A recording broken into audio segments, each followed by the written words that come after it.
Hi boys and girls, today we are going to talk about page 887 to 892. Make sure that you looked over the angle turns anchor chart.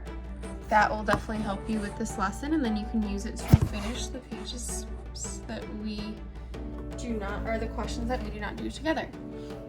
All right guys, so just a little refresher on angles. An angle is really what it is two rays put together with the same endpoint. So when we're measuring angles, we're measuring them in degrees. Now when an angle is fully closed, so if it would just be a line, that would be 0 degrees, right? And then think about a circle. Good mathematicians, when measuring angles, take a circle, break it up into 4, and that's kind of how they visualize their angle. So if we were to make 1/4 of a turn of the circle, open up the angle to 1/4 of a turn, then it would look like this, like 1/4 of a circle. And an angle doesn't always start here. An angle could start here, and then if I wanted 1/4 of a turn this way, then the angle would look like this, okay?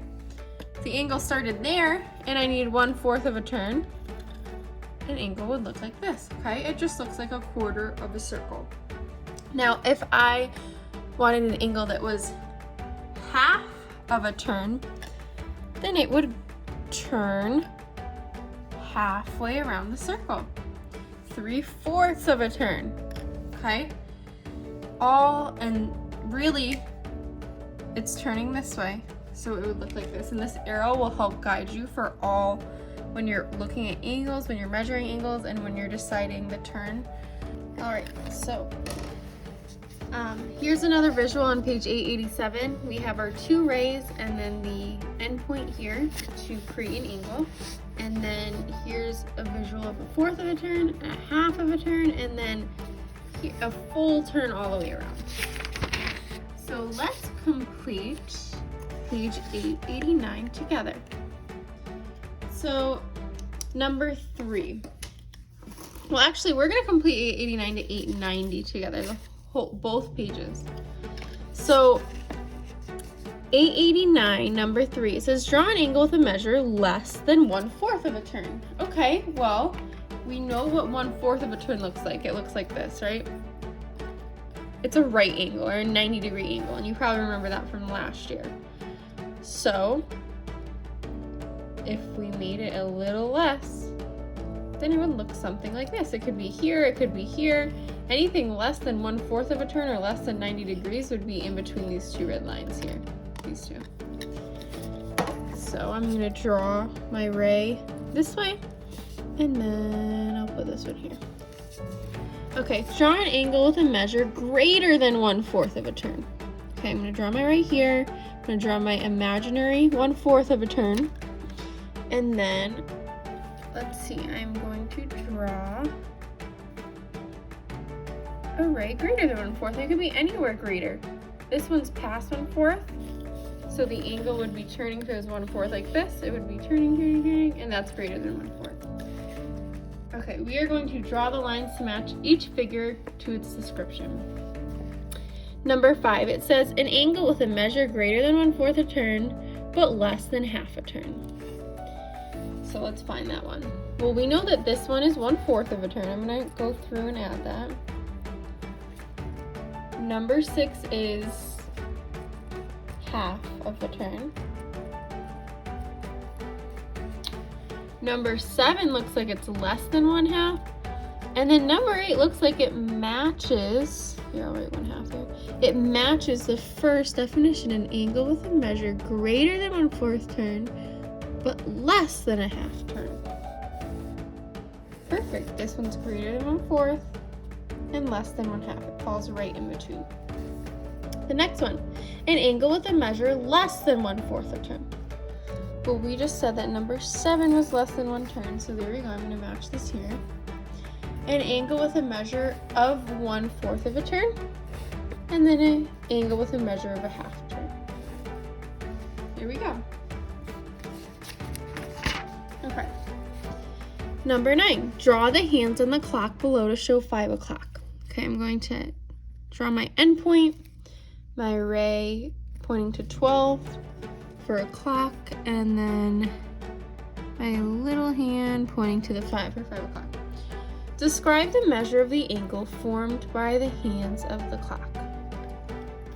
All right, so if this was our clock, now remember how I said earlier, if we're making turns, like we know that this is 1/4 of a turn, but also if my ray starts here, this is also 1/4 of a turn, okay?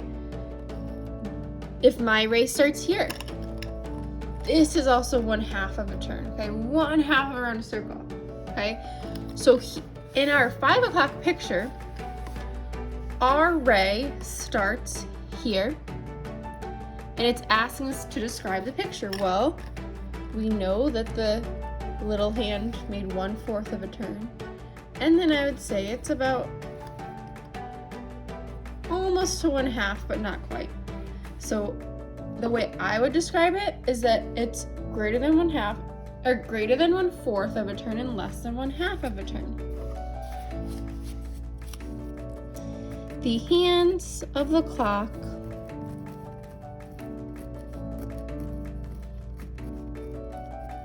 are greater than 1/4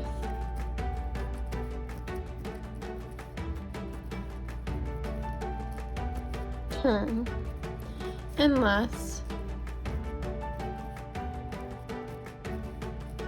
than 1/2 turn. And if I'm going too fast, guys, then just pause this and then keep on going. Number 10, draw a real world object that shows an angle with a measure of 1/4 a turn. So let me think. I'm gonna draw, well, I know that a piece of paper right here, I'm looking at this book. Here's a 4th turn, or a right angle, okay? But I'm gonna do a piece of pizza, a 4th of a pizza, a large piece of pizza. It could be like one of the self pizzas, and you cut it in 4th. There we go. It's a right angle. It's 1/4 of a turn, which is also known as 90 degrees. And we'll talk about right angles and all of that later, probably on Monday.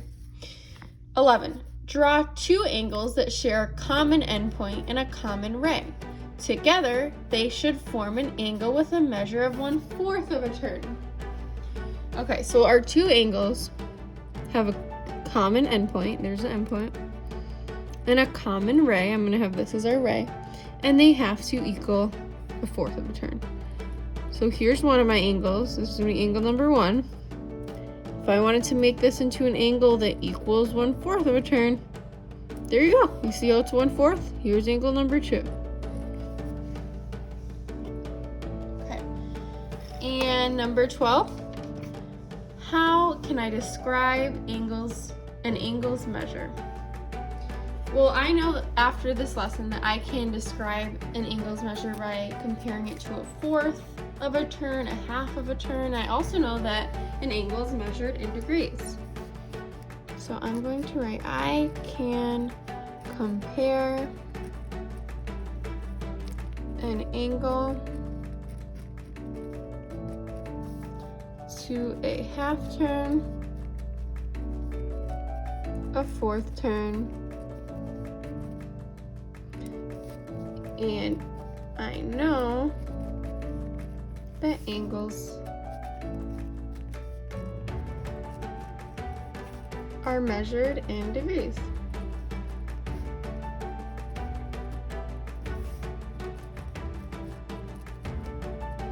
All right, so you can go ahead and finish the homework, page 891 to 892 independently, and feel free to use that poster if you need it.